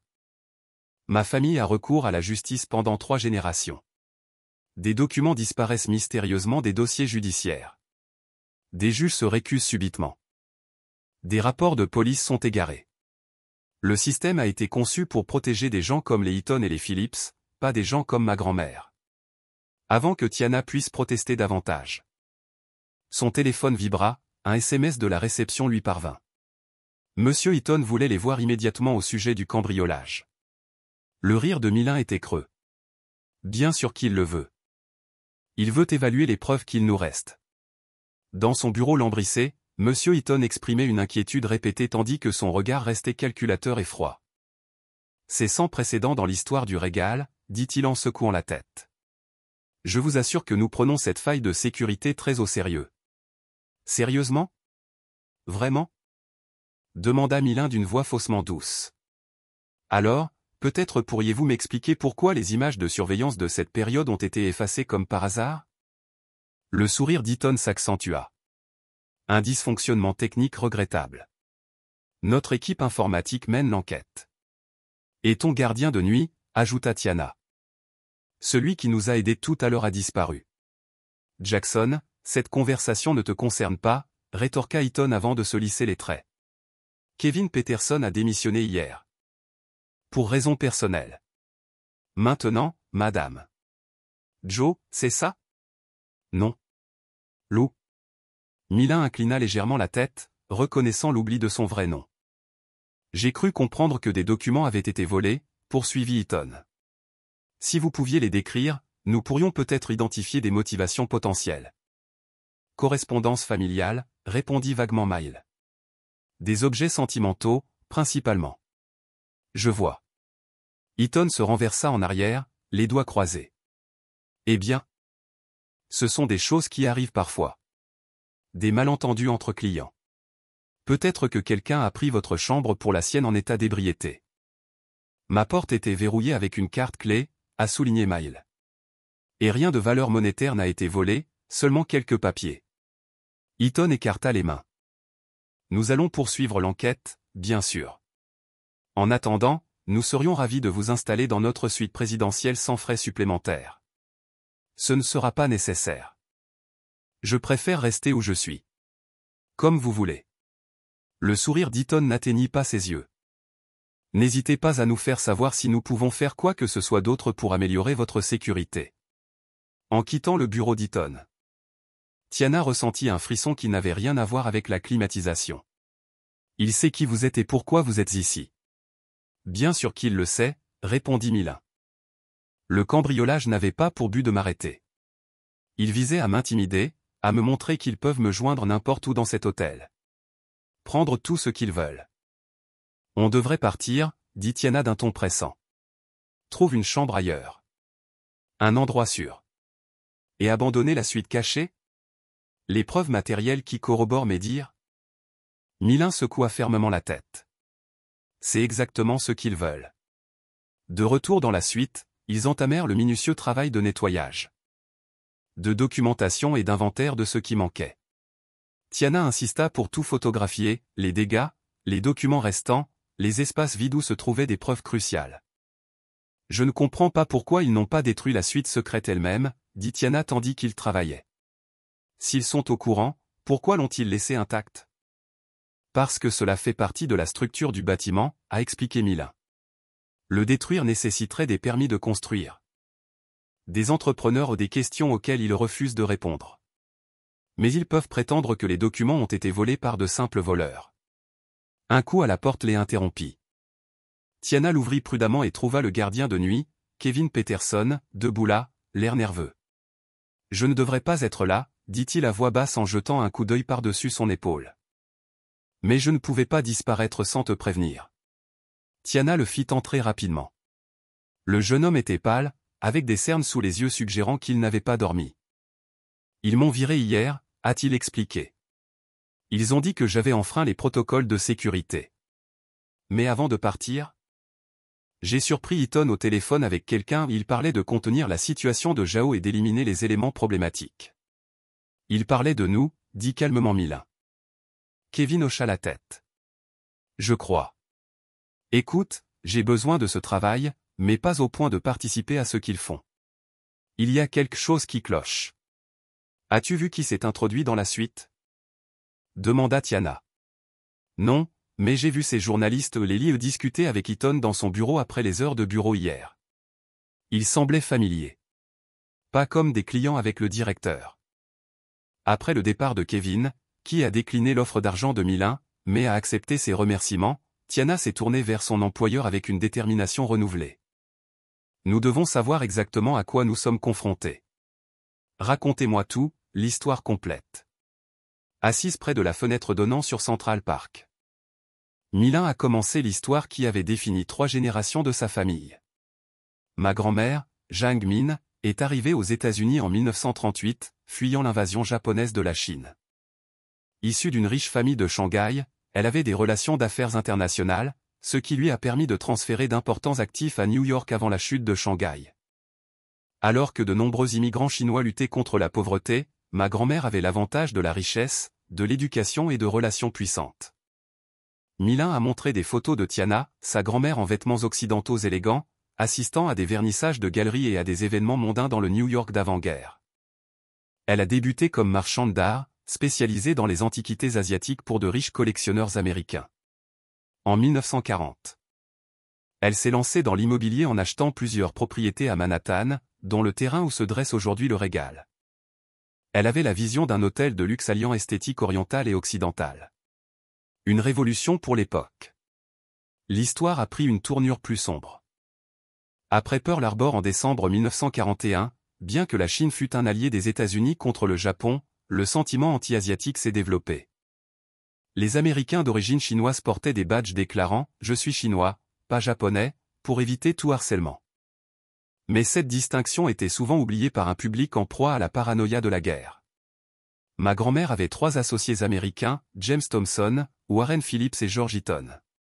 Oui. Le grand-père de notre monsieur Eaton. Après Pearl Harbor, ils ont commencé à faire pression sur elle pour qu'elle vende ses avoirs à une fraction de leur valeur, prétextant que c'était pour sa propre protection. Lorsqu'elle a refusé, les associés ont eu recours à des tactiques plus sinistres, menaces anonymes, vandalisme de ses propriétés. Murmures à des clients potentiels selon lesquels elle avait des loyautés suspectes. Pendant ce temps, ils ont commencé à modifier systématiquement les registres de l'entreprise, à falsifier sa signature sur les documents de transfert et à créer des sociétés écrans pour masquer la propriété. En 1951, la pression devint insupportable. Ses comptes bancaires furent gelés pour enquête. Son téléphone fut mis sur écoute. Elle fut suivie dans la rue. Craignant pour sa vie, elle s'est enfuie à Hong Kong, croyant avoir tout perdu. La voix de Milin s'adoucit. Elle n'est jamais retournée en Amérique. Elle est morte en 1975, racontant encore à ma mère le magnifique hôtel qui aurait dû être son héritage. Elle était convaincue que Thomson, Phillips et Eaton avaient conspiré pour voler tout ce qu'elle avait construit. Et ils l'ont fait, murmura Tiana, les pièces s'assemblant enfin. Oui. L'hôtel Regal a ouvert ses portes en 1952, construit sur le terrain de ma grand-mère, intégrant des éléments de sa conception, mais son nom ayant été effacé de tous les registres. L'histoire officielle affirme qu'il a été entièrement conçu et construit par Thomson, Phillips et Eaton Enterprises. Et la lettre de James Thomson? Celle qui a été volée? Milin hocha la tête. Écrit en 1951. Apparemment, après la fuite de ma grand-mère. Des aveux et des excuses qu'elle n'a jamais reçus. Il mentionnait les pressions exercées par Phillips et Eaton. Et incluait le pendentif dragon en signe de remords. Et maintenant, ses descendants ou les descendants de Phillips sont ici pour s'assurer que les preuves ne soient jamais révélées. A conclu Tiana. Exactement. Les propriétaires actuels ont trop à perdre si la vérité éclate. Pas seulement cet hôtel, mais potentiellement des dizaines de propriétés acquises par des méthodes similaires durant cette période de discrimination. Tiana réfléchit à cette information. Son esprit parcourant les possibilités. Nous devons trouver des preuves auprès de sources extérieures. S'ils ont confisqué vos documents familiaux, nous devons en trouver des copies ailleurs. Cet après-midi-là, pendant que Milin se reposait, Tiana visita la bibliothèque publique de New York, cherchant dans les microfiches des journaux des années 1940 et du début des années 1950. Des heures de recherche ont donné lieu à des découvertes modestes mais significatives. Des pages de la société mentionnent la marchande d'art chinoise Miss Zhang participant à divers événements avec Thomson, Phillips et Eaton. Un court article sur les influences orientales dans l'architecture moderne mentionnait brièvement la vision de Zhang pour un nouveau projet hôtelier. Plus inquiétant encore. Milin a constaté une série d'incidents suspects touchant des entreprises chinoises à Manhattan. De 1942 à 1951, un incendie d'entrepôt détruisit les stocks d'une société d'importation. Un important restaurateur chinois fut expulsé sur la base d'accusations douteuses. Plusieurs entreprises furent vendues en dessous de leur valeur marchande après des mois de baisse de clientèle et de menaces anonymes. Aucun de ces incidents n'était directement lié à la grand-mère de Milin dans les reportages, mais ensemble. Ils ont dressé un tableau effrayant du ciblage systématique des propriétaires d'entreprises chinoises prospères pendant et après la guerre. Pendant ce temps, Milin avait convaincu l'expert de l'hôtel de revenir pour obtenir des informations complémentaires. Le docteur Wallace arriva avec un équipement photographique professionnel pour photographier et cataloguer correctement les objets de la suite secrète. Ces pièces sont dignes d'un musée, remarqua-t-il en examinant attentivement une sculpture en jade. Et vous dites qu'elles sont là, intactes, depuis 1951. Oui, confirma Milin. Ma grand-mère les a laissées derrière elle lorsqu'elle a été forcée de fuir. Le docteur Wallace prit un air sérieux. Mao, je travaille sur les antiquités chinoises depuis 30 ans. Les problèmes de provenance que vous décrivez ne sont pas rares à cette époque. De nombreuses collections aux historiques d'acquisition douteux ont été mises au jour ces dernières décennies. Seriez-vous disposé à fournir un témoignage d'expert sur ces objets, si nécessaire? Milin a posé la question directement. L'expert n'a hésité qu'un instant. L'éthique professionnelle l'exigeait. Oui. Après son départ, Milin semblait encouragé. Il nous croit et il jouit d'une certaine crédibilité dans le monde de l'art. Leur petite victoire fut de courte durée. Ce soir-là, alors qu'il revenait du dîner, le docteur Wallace appela Milin, paniqué. Quelqu'un m'a suivi depuis l'hôtel, dit-il d'une voix tremblante. Un SUV noir m'a suivi jusqu'à la maison. Puis j'ai reçu un appel m'invitant à oublier ce que j'avais vu aujourd'hui si je voulais préserver ma réputation. Ça va? Demanda Milin, sincèrement inquiet. Oui, je suis juste choqué. Mais Madame Joe, ces gens sont sérieux. Quoi que vous fassiez, soyez prudente. Le lendemain matin, Tiana trouva quelque chose d'inattendu dans le salon de thé de l'hôtel. Une clé USB cachée sous la table où Milin s'asseyait souvent. Il n'y avait aucun mot, aucune explication quant à sa présence, mais l'emplacement semblait trop précis pour être une coïncidence. De retour dans la suite, ils branchèrent la clé USB sur l'ordinateur portable de Tiana. Elle contenait une mine de fichiers numériques. Des actes de propriété numérisés des années 1940 portant le nom de Jiang Min, des enregistrements audio de ce qui semblait être des réunions d'affaires et, surtout, une déclaration notariée de James Thompson datée de 1970, détaillant les méthodes utilisées pour s'approprier des propriétés. Qui a laissé ça? Se demanda Tiana en parcourant les dossiers avec stupéfaction. Quelqu'un ayant accès aux archives de la famille Thompson, a déclaré Milin. Quelqu'un doté d'une conscience. Le fichier final était un simple document texte contenant une seule ligne, contactez Amanda Chin à la Chinatown Historical Society. Amanda Chin était une femme méticuleuse d'une soixantaine d'années qui écoutait leur histoire sans interruption, hochant parfois la tête comme pour confirmer des détails qu'elle connaissait déjà. Le cas de votre grand-mère n'est pas unique, a-t-elle déclaré à la fin de l'intervention de Milin. Nous avons recensé des dizaines d'histoires similaires. Des entrepreneurs chinois qui ont tout perdu pendant cette période de discrimination accrue. La plupart n'ont jamais obtenu justice. Mais tu as des disques? Insista Tiana. Quelques-uns. Des registres fonciers, des listes d'entreprises, des dossiers d'immigration. Assez pour établir que Jiang Min était un important propriétaire foncier avant de tout céder mystérieusement en 1951. Dit-elle en regardant Milin par-dessus ses lunettes. Nous avons déjà essayé de monter des dossiers, mais sans preuve directe de fraude. Nous avons maintenant ces preuves. Dit Milin en sortant son ordinateur portable. Et nous avons besoin de votre aide pour les préserver avant qu'elles ne disparaissent. Ensemble, ils ont passé des heures à copier des dossiers, à recouper des documents et à établir une chronologie exhaustive.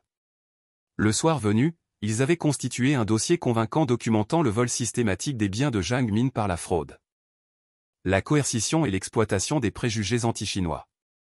Cela suffit à intéresser la presse, confirma Amanda. J'ai des contacts dans plusieurs publications spécialisées dans les injustices historiques et les fraudes immobilières. Avec votre permission. Milin hocha la tête d'un air décidé. Il est temps que la vérité éclate. Toute la vérité. Tiana s'est réveillée à 6 heures du matin en entendant des coups frapper à sa porte. À moitié endormie. Elle l'ouvrit et trouva 2 agents de sécurité de l'hôtel debout dans le couloir. Mademoiselle Jackson, nous devons vous parler immédiatement d'une faille de sécurité.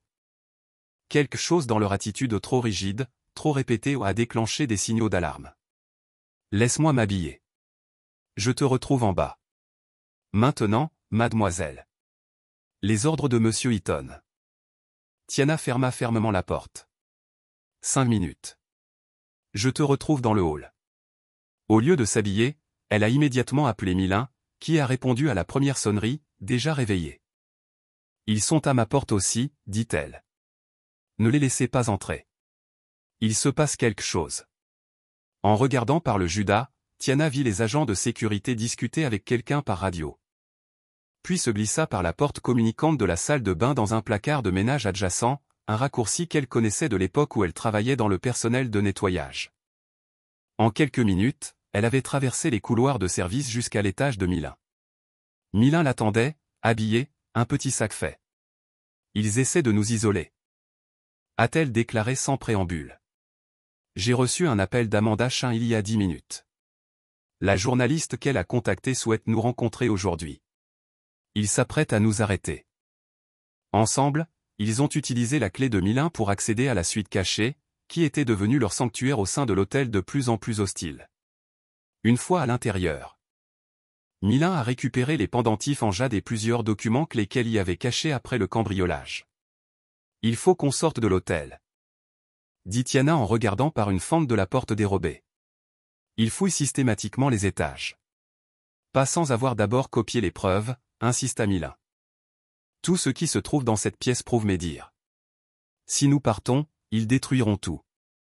À l'aide du téléphone de Tiana, ils ont tout photographié, les meubles, les œuvres d'art. Les détails architecturaux et surtout les photos de famille qui établissaient la présence de Jiang Min dans l'espace. Milin a dicté une déclaration détaillée que Tiana a enregistrée, expliquant la signification de chaque objet et son lien avec sa grand-mère. Envoie tout ça à Amanda Chin, ordonna Milin. Et à toi-même. Plusieurs exemplaires à différents endroits. Une fois les preuves sécurisées numériquement, ils ont dû quitter physiquement l'hôtel. Le personnel de sécurité patrouillait désormais à tous les étages. Et l'hélice était postée près des ascenseurs principaux, faisant semblant de lire le journal tout en observant chaque client qui passait. Le quai de chargement, suggéra Tiana. Les camions de livraison arrivent dès 7 heures. On peut se fondre dans les livraisons du matin. Ils sillonnaient les couloirs de service, évitant le personnel autant que possible, hochant la tête nonchalamment le cas échéant. L'uniforme de femme de chambre de Tiana, qu'elle avait conservé, offrait une certaine protection. Le personnel de l'hôtel était souvent invisible aux yeux des clients comme de la direction. Pour Milin, ils ont emprunté une veste de restauration dans un placard de rangement, glissant ses cheveux élégants sous une casquette simple. Au quai de chargement, ils se sont faufilés devant les réceptionnistes distraits et sont sortis dans la rue, où la cohue matinale leur a offert un anonymat bienvenu. Ce n'est qu'une fois à plusieurs pâtés de maison de là qu'ils s'arrêtèrent pour respirer. Ma clé de chambre est désactivée, réalisa Tiana en essayant d'accéder à son application bancaire. Et ma carte d'employé. Ils m'ont bloqué. Ils t'effacent, dit Milin d'un ton sombre. Tout comme ils ont effacé ma grand-mère.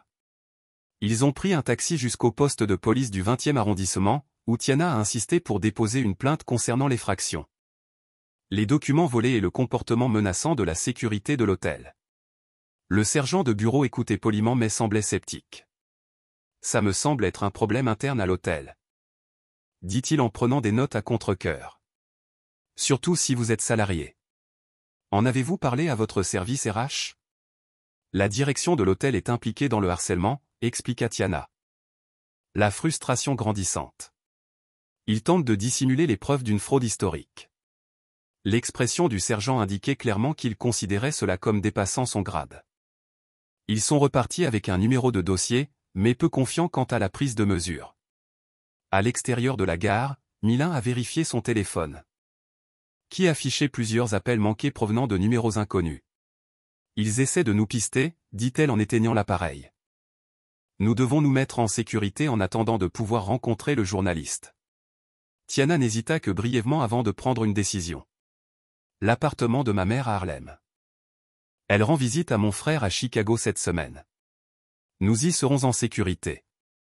Depuis la sécurité relative du petit mais confortable appartement, ils ont pris contact avec le docteur Wallace, qui s'était remis de sa peur initiale et était maintenant indigné par les tactiques d'intimidation.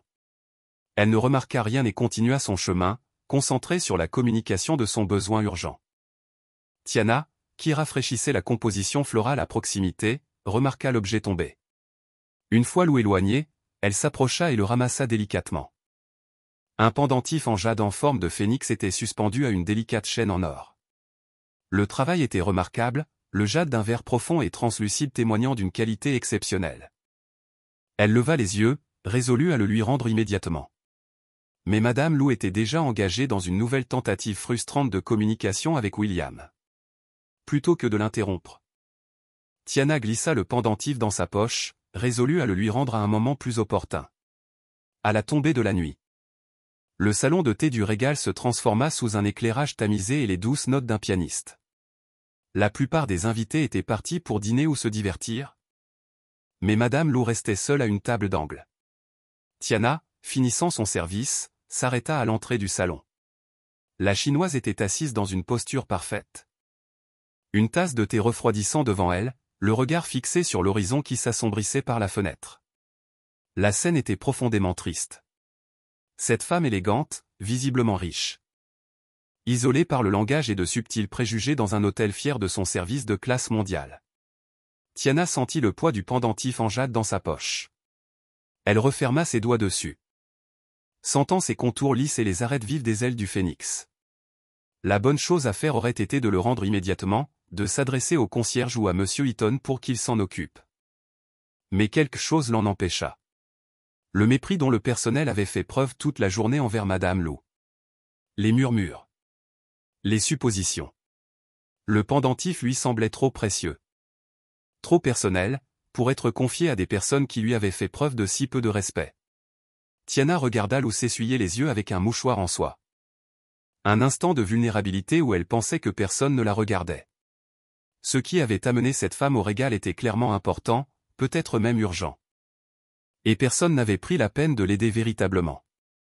Tenant le phénix de jade dans sa main, Tiana prit une décision. Elle fit un premier pas vers la silhouette solitaire près de la fenêtre. Le salon de thé était silencieux, à l'exception du léger tintement du piano et du tintement occasionnel des tasses en porcelaine. Tiana s'approcha de la table de Madame Lou d'un pas mesuré. Le cœur battant plus vite qu'elle ne voulait l'admettre. Des années de formation hôtelière lui avaient inculqué le sens du service invisible. Faire son travail sans se faire remarquer. Mais maintenant, elle se mettait délibérément sous les projecteurs. Lou ne leva les yeux que lorsque Tiana se tint juste devant sa table. Lorsqu'elle le fit. Son expression exprimait un désintérêt poli, celui réservé au personnel de service censé se contenter de faire son travail et disparaître. Tiana prit une profonde inspiration. Ouvrit sa paume pour révéler le pendentif en jade, puis, dans un mandarin parfait, dit « Ndiao le thé. Est-ce à vous, Madame Lou ?» La transformation du visage de Lou fut instantanée, le choc. L'incrédulité, puis un flot d'émotions pures qui traversa son air serein comme un éclair à travers les nuages. Elle tendit les mains tremblantes. Non pas vers le pendentif, mais vers les poignets de Tiana, qu'elle saisit avec une force surprenante. « Nui Shuzangwen ? Tu parles chinois. » La voix de Lou était à peine plus forte qu'un murmure. Comme si elle craignait de briser le charme qui avait attiré vers elle un mandarin. Tiana hocha la tête et adopta le registre plus formel qu'elle avait appris durant ses années à l'étranger. W. Bin Hugo Lingnian. J'ai vécu à Pékin pendant 2 ans. Les yeux de Lou se remplirent de larmes. Elle tira Tiana vers elle pour l'asseoir sur la chaise en face d'elle. Les mains toujours serrées. Les mots déferlèrent dans un torrent de mandarin si rapide que Tiana dut se concentrer pour suivre. Dieu merci. J'ai essayé d'expliquer toute la journée. Mon téléphone ne fonctionne pas ici. Les documents que j'ai apportés sont contestés. J'ai un rendez-vous urgent demain matin que personne ne semble comprendre. Je commençais à croire que j'avais fait une terrible erreur en venant ici. Tiana sourit doucement et lui tendit le pendentif. Je l'ai trouvé par terre tout à l'heure. J'ai pensé que ça pourrait être important pour toi. Lou accepta le phénix avec révérence et l'attacha immédiatement autour de son cou. Il est plus précieux que tu ne peux l'imaginer. Merci. Elle observa le visage de Tiana avec un intérêt nouveau. Comment t'appelles-tu? Et comment une jeune américaine parle-t-elle un mandarin aussi parfait? Je m'appelle Tiana Jackson. Et c'est une longue histoire. Tiana avait 16 ans lorsque sa mère, le docteur Helen Jackson, a été nommée attachée culturelle à l'ambassade américaine à Pékin. Diplomate de carrière spécialisée dans les échanges culturels, le docteur Jackson avait élevé ses enfants dans le goût des langues et de l'immersion culturelle. Tu ne vas pas simplement vivre en Chine, avait dit sa mère à Tiana et à son jeune frère Marcus. Tu vas en faire partie aussi longtemps que nous serons là-bas. Ça implique des cours de langue, des écoles locales et de vraies amitiés. Pas seulement de rester caché dans la bulle des expatriés. Pour Tiana, ces 2 années furent transformatrices. D'abord réticente à l'idée d'être déracinée de son lycée de Washington. Elle se retrouva fascinée par le mélange de traditions ancestrales et de modernité frénétique de Pékin. Elle a fréquenté une école internationale où le mandarin était obligatoire. Mais c'est son amitié avec Mei, la fille de sa voisine, qui a véritablement accéléré son apprentissage. La grand-mère de Mei, ancienne professeure de littérature, s'est entichée de la jeune américaine qui s'efforçait avec tant d'ardeur de maîtriser le mandarin. Sous sa tutelle, Tiana a appris non seulement le chinois parlé, mais aussi la poésie classique. Les expressions idiomatiques et les subtiles nuances culturelles que les manuels scolaires n'abordaient jamais. Lorsque l'affectation de sa mère prit fin, Tiana entretint ses compétences linguistiques jusqu'à l'université, où elle se spécialisa en études asiatiques. Mais la vie avait pris des tournants inattendus après l'obtention de son diplôme. Et voilà qu'elle était là, femme de ménage au Régal, parlant mandarin pour la première fois depuis des années. Fascinant, dit Lou lorsque Tiana eut terminé son bref récit. Et maintenant? Tu travailles comme femme de chambre dans cet hôtel? Avec tes compétences linguistiques et ton éducation? Le sourire de Tiana se crispa légèrement. La situation économique n'est pas clémente pour les diplômés en lettres et sciences humaines. Ce travail offre de bons avantages sociaux, et j'économise pour mes études supérieures. Lou hocha la tête, une lueur de compréhension dans le regard. Parfois, le chemin vers notre destinée prend des détours inattendus. Elle jeta un coup d'œil circulaire dans le salon. Baissant la voix. Pourriez-vous m'aider à contacter le personnel de l'hôtel? J'ai plusieurs affaires urgentes à régler, et je vous récompenserai généreusement pour votre temps. Pas besoin de compensation, répondit rapidement Tiana. Je suis toujours à mon poste, et aider les clients fait partie de mon travail. Alors j'insiste pour ne parler que par votre intermédiaire désormais, déclara Lou en se levant avec une détermination renouvelée. Commençons par dissiper cette confusion. Ensuite, j'ai besoin d'aide pour plusieurs autres questions. Le personnel de la réception regarda avec étonnement Tiana et Madame Lou s'approcher ensemble, engagés dans une conversation fluide.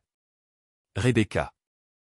Commença Tiana, Madame Lou a essayé d'expliquer qu'elle avait la bonne date de réservation. Il y a eu un malentendu lors de la réservation par l'intermédiaire de son assistante. Elle doit accéder à sa suite immédiatement, car elle a dans ses bagages des documents importants nécessaires à une réunion demain matin. La bouche de Rebecca s'ouvrit et se referma comme un poisson hors de l'eau.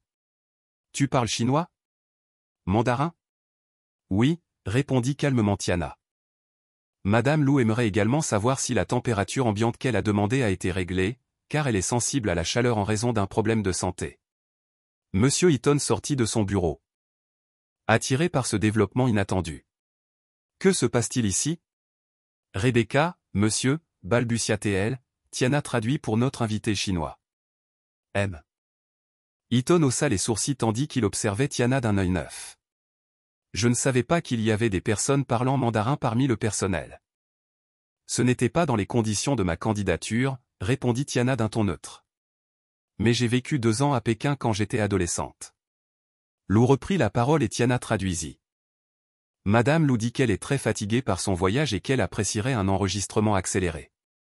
Elle doit également envoyer plusieurs fax urgents et a besoin d'aide pour cela. Bien sûr, dit Monsieur Eaton, son attitude se transformant instantanément en une politesse obséquieuse. Rebecca, veuillez préparer immédiatement la suite de Madame Lou. Utilisez la suite Magnolia, elle est prête. William, aidez-moi à porter les bagages tout de suite.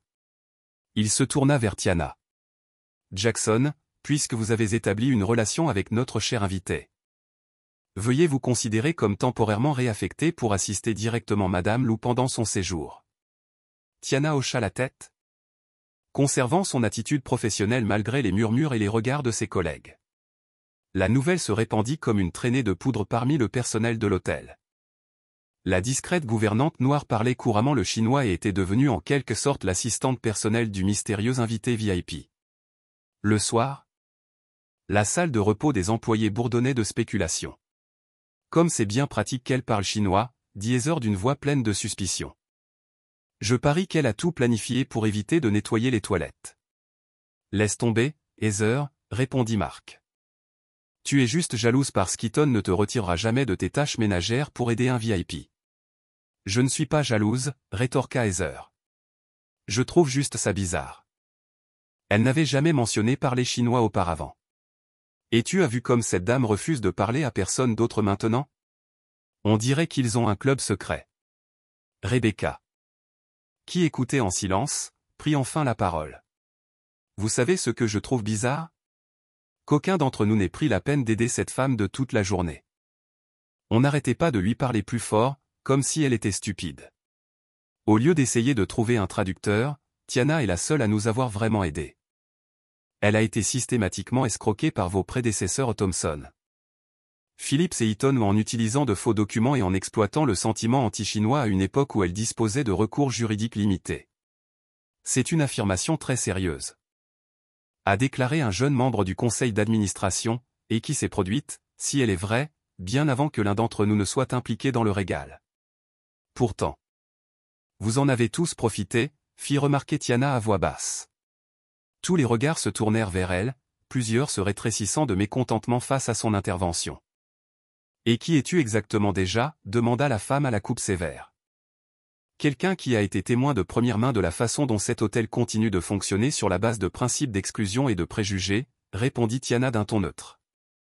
Quelqu'un qui a vu Madame Jao délibérément mal comprise, moquée et finalement menacée lorsqu'elle est venue demander justice. Wells s'éclaircit la gorge, mal à l'aise. Le conseil d'administration ne tolère aucun mauvais traitement envers les clients, et si M. Eaton a agi de manière inappropriée. Eaton ne fait que perpétuer la tradition établie par son grand-père, interrompit Milin. Mais je ne suis pas venu ici pour débattre de l'histoire. Je suis venu pour la résoudre. Elle a commencé à disposer des documents sur la table, des copies des actes de propriété indiquant le nom de sa grand-mère, les aveux notariés de James Thompson. Des photographies de la suite cachée avec ses éléments de design chinois inimitables, et enfin, la paire assortie de pendentifs en jade, phénix et dragon. Voilà les faits, dit simplement Milin. Votre choix est maintenant, les reconnaître publiquement et œuvrer à une résolution équitable, ou vous battre en justice sans succès. Tandis que votre réputation et la valeur de vos actions s'effondrent. La salle de réunion devint silencieuse tandis que les membres échangeaient des regards inquiets. Finalement, Wells parla. Que proposes-tu exactement, MHA?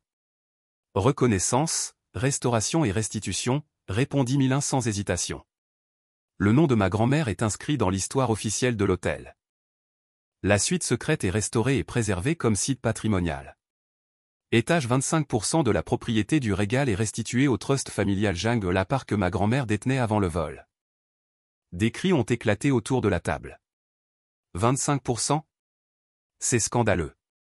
Le délai de prescription est expiré depuis des décennies. Ce n'est qu'une extorsion. Wells leva la main pour demander le silence. Peut-être pourrions-nous discuter d'un règlement plus modeste, une compensation financière, une plaque honorifique dans le hall. Ce n'est pas négociable, dit Milin calmement. J'ai passé 20 ans et dépensé des millions de dollars à retracer l'héritage de ma famille. Je ne m'intéresse pas aux gestes symboliques ni aux pots de vin discrets. Soit nous restituons ce qui a été confisqué, soit les tribunaux trancheront, avec toute la publicité que cela implique. Avant que Wells ne puisse répondre. La porte de la salle de réunion s'est ouverte et M. Eaton est entré en trombe, le visage rouge de colère. C'est absurde, a-t-il crié, ignorant les protestations du président. Vous ne pouvez pas sérieusement envisager de légitimer ces allégations ridicules. Cette femme a manipulé la presse, monté notre personnel contre nous. Et maintenant elle menace le conseil d'administration. Monsieur Eaton, on vous a demandé de ne pas assister à cette réunion, dit Wells fermement. J'ai autant le droit d'être ici que cet opportuniste, cracha Eaton en fusillant Milin du regard. Ma famille a construit cet hôtel. Notre nom est synonyme de la marque Régal. Et maintenant? Vous allez la laisser entrer et en revendiquer la propriété sur la base d'une vieille rancune? Milin le regarda froidement. Ton grand-père a volé ce qu'il n'a pas pu construire lui-même. C'est la vérité que ta famille cache depuis 3 générations. Vous n'avez aucune preuve qui puisse tenir devant un tribunal, a insisté Eaton. Bien qu'une lueur d'incertitude ait traversé son visage.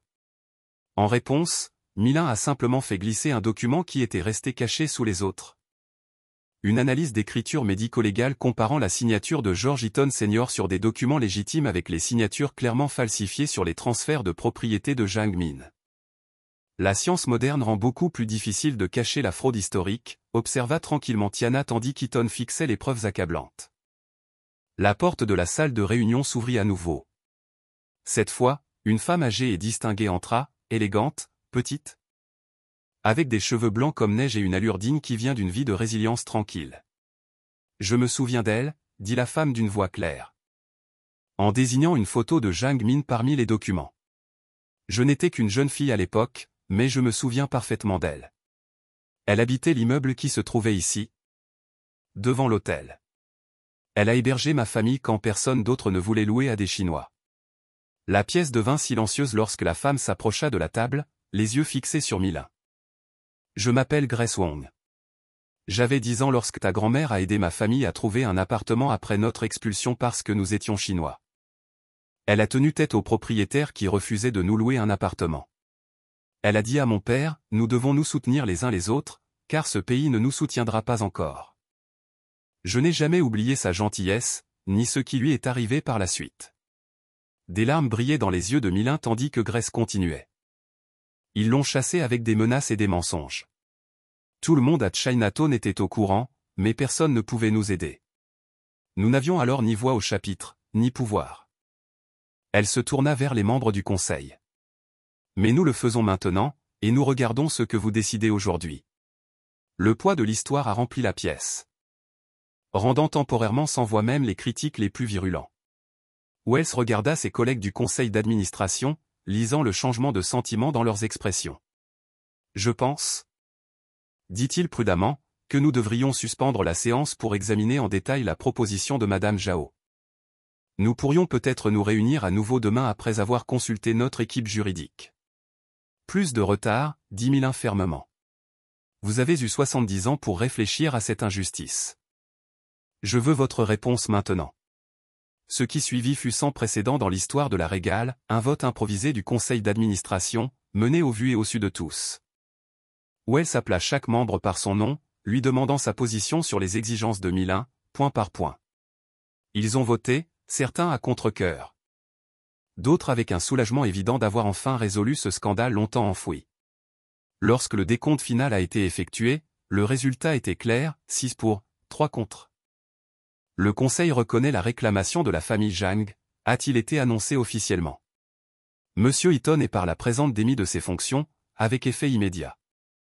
Madame Zhao sera reconnue comme propriétaire légitime d'une participation de 25% dans l'hôtel Régal, avec tous les droits et privilèges associés.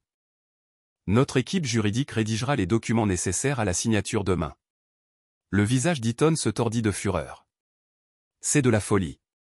Tu ne peux pas. C'est fait? L'interrompit fermement Richard Wells. La dette de votre famille est enfin arrivée à échéance. À la fin de la réunion, les clients de l'hôtel qui s'étaient rassemblés dans le hall avec leur téléphone enregistrant ont capturé ce moment historique. Milin Zhao, accompagné de Tiana et de la vieille Grace Wong, est sorti de la salle Vermilion non pas en tant que suppliante mais en tant que propriétaire, son visage serein avec la satisfaction tranquille d'une justice recherchée depuis longtemps.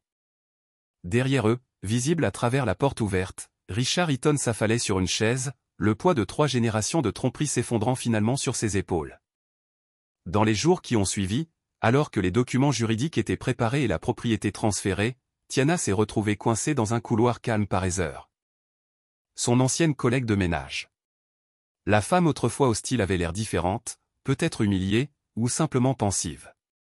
Je n'ai pas compris, dit Heather doucement. Ce qui se passait. Ce que ça signifiait. Je pensais que tu bénéficiais simplement d'un traitement de faveur. Elle s'arrêta, luttant avec les mots. Je comprends maintenant. Je veux dire, je comprends. Tiana l'étudia un instant, puis lui fit un petit signe de tête. Il ne s'agissait pas de moi, ni même de Milin. Il s'agissait de réparer quelque chose qui n'allait pas depuis trop longtemps. Ouais, acquiesça doucement Heather. J'ai compris maintenant. Alors qu'ils se séparaient, Tiana sentit un changement subtil, non seulement chez Heather, mais dans l'hôtel lui-même. Quelque chose de longtemps enfoui avait été déterré, reconnu, et dans cette reconnaissance, une sorte de guérison avait commencé. Le point culminant est venu une semaine plus tard lorsque Milin, désormais officiellement reconnu comme administrateur culturel et copropriétaire du Régal, a conduit une petite procession à travers le passage auparavant caché. L'aile du phénix. Tendant la main pour toucher la plaque nouvellement installée en dessous qui la reconnaissait comme l'investisseur fondateur et le concepteur de l'hôtel Régal, de 1938 à 1951. La vérité ne peut rester enfouie éternellement, a déclaré Milin aux caméras. Aujourd'hui, nous redonnons non seulement un nom à un bâtiment, mais aussi un chapitre de l'histoire délibérément effacé. Debout à côté d'elle, Tiana ressentait le poids du moment, comment une seule connexion, un langage partagé, avait déclenché une cascade de vérités qui ne pouvait plus être contenue. En tant que femme de chambre devenue interprète de bien plus que de simples mots, elle avait contribué à traduire l'injustice en justice, l'effacement en restauration. 6 semaines après la confrontation dans la salle du conseil, L'hôtel Régal avait subi une transformation qui allait bien au-delà de son hall récemment rénové. Sous l'influence de Mylin Jao en tant que fiduciaire culturel et propriétaire minoritaire, l'établissement de luxe austère a commencé à évoluer vers quelque chose de plus dynamique, de plus inclusif et, paradoxalement, de plus authentique par rapport à sa vision originale. L'ironie, fit remarquer Mylin à Tiana alors qu'ils examinaient les candidatures pour le poste nouvellement créé de directeur du patrimoine culturel. C'est que ma grand-mère a toujours voulu que ce lieu soit un pont entre l'Orient et l'Occident, un espace où les deux traditions seraient honorées de manière égale. En l'effaçant, ils ont diminué leur propre création. Le personnel de l'hôtel avait lui aussi changé. Certains étaient partis, incapables ou peu désireux d'adopter la nouvelle philosophie de gestion. D'autres, recrutés spécifiquement pour ses compétences linguistiques, sa connaissance culturelle et son dévouement à la mission nouvelle de l'hôtel. Tout le personnel a désormais suivi une formation obligatoire sur la sensibilité culturelle et l'histoire de l'hôtellerie. Un programme que Tiana avait contribué à concevoir à partir de sa perspective rare, celle de quelqu'un qui avait vécu des deux côtés de la hiérarchie hôtelière. Il ne s'agit pas de culpabiliser, expliquait-elle un jour à un groupe de nouvelles recrues. Il s'agit de comprendre comment l'exclusion se produit, souvent sans que personne ne s'en rende compte. Et de créer des espaces qui offrent un accueil authentique. Le salon de thé, autrefois vide, était devenu le joyau de la renaissance culturelle de l'hôtel.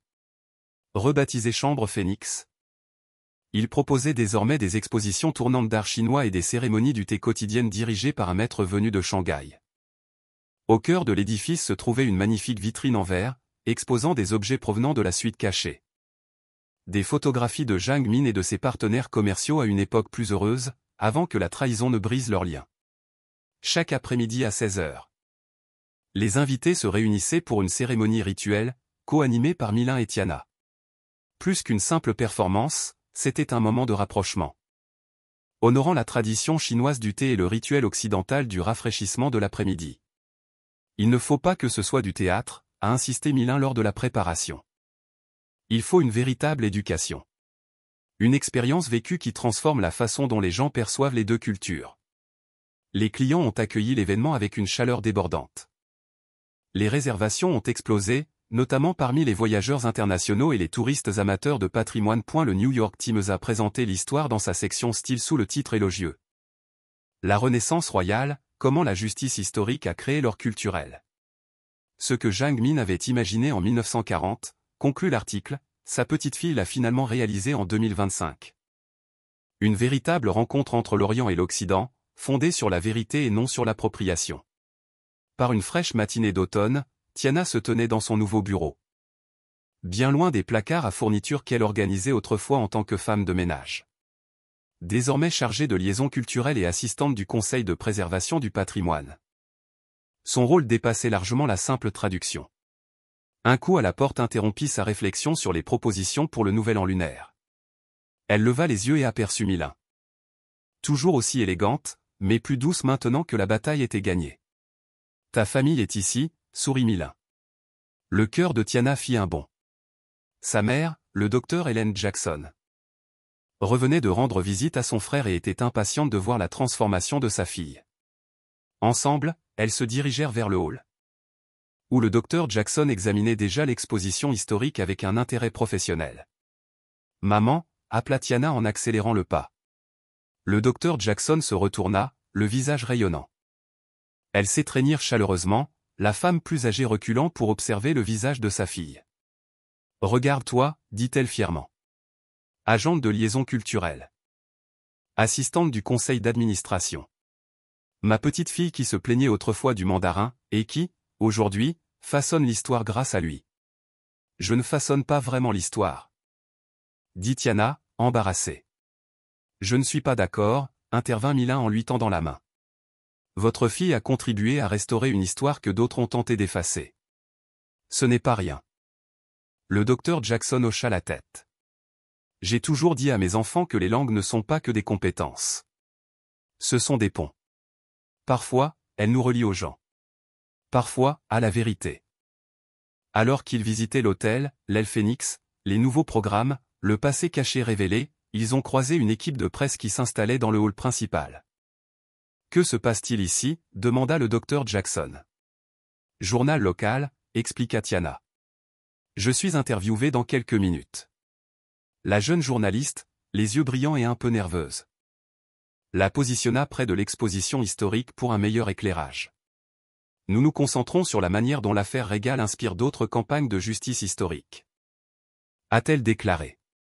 Qu'est-ce qui a fait le succès de votre action? Tiana s'arrêta. La justice ne vient pas du pouvoir, dit-elle enfin. Elle vient de l'écoute. Une personne qui entend vraiment l'histoire d'une autre. C'est ce qui a été le catalyseur. Tout le reste en a découlé. Le journaliste cligna des yeux, pris au dépourvu. Je ne m'attendais pas à ça. La plupart évoquent une stratégie juridique ou la pression médiatique. C'était des outils, répondit Tiana. Mais la clé, c'était la reconnaissance, voir quelqu'un qui avait été rendu invisible. Entendre une vérité qui avait été étouffée. Ce soir-là, après que sa famille soit partie dîner, Tiana trouva Mylin dans la salle du Phénix. Elle se tenait devant la vitrine des pendentifs jumeaux en jade Phénix et Dragon enfin réunis après des décennies de séparation.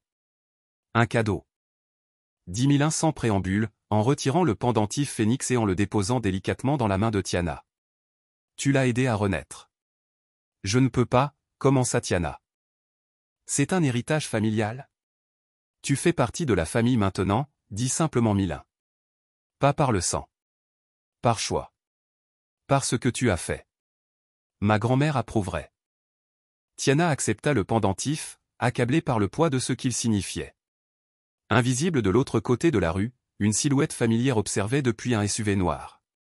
Michael Lee. Petit-fils de Warren Phillips, faux journaliste et observateur silencieux. Il a parlé dans son téléphone, nous les avons sous-estimés. Il regardait les invités entrer et sortir par l'entrée lumineuse de l'hôtel. Les dégâts au Régal sont limités pour l'instant. Mais s'il commence à inspecter les autres propriétés. Il s'arrêta. Il écouta. Compris. Le SUV s'éloigna, disparaissant dans les lumières pulsées de Manhattan. Rappelant que si une bataille avait été gagnée, la guerre pour la justice se poursuivait dans les salles d'audience et les salles de réunion de la ville. 2 mois plus tard, Mylin se tenait à la tribune du Régal Grand Ballroom devant un parterre de dirigeants locaux, de journalistes et de chefs d'entreprise. Derrière elle brillait le logo de la nouvelle association. Fondation du patrimoine culturel Jang. Ce qui est arrivé à ma grand-mère n'était pas unique, a-t-elle commencé.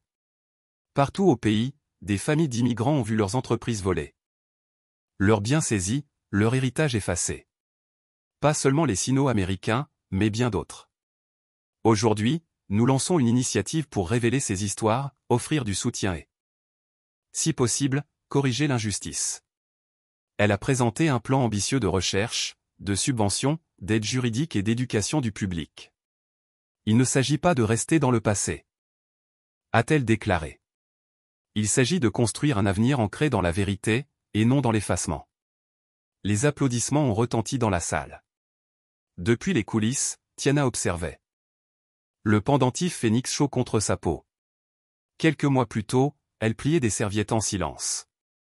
Tout avait commencé par un pendentif tombé et une conversation dans une langue que personne ne s'attendait à ce qu'elle parle. Plus tard dans la soirée, une fois la foule partie, elle déambula dans la paisible aile du Phénix. Elle s'arrêta à la fenêtre où se tenait autrefois Jiang Min, contemplant une ville qui l'avait accueillie et trahi. Tiana toucha le jade à sa gorge et murmura en mandarin. Ton histoire n'était pas perdue. Elle attendait juste que quelqu'un l'entende. Le Phénix brillait au clair de lune, elle déployait. Non pas comme symbole de ce qui avait été perdu, mais de ce qui avait été retrouvé, restauré et reconquis. Quels trésors de vérité et de justice sont encore enfouis dans notre monde? Attendant que quelqu'un soit assez courageux pour les écouter. Si cette histoire vous a touché, si vous croyez à l'héritage, à la justice et aux secondes chances, aimez, abonnez-vous et partagez. Aidez une autre voix réduite au silence à renaître de ses cendres et à se faire entendre.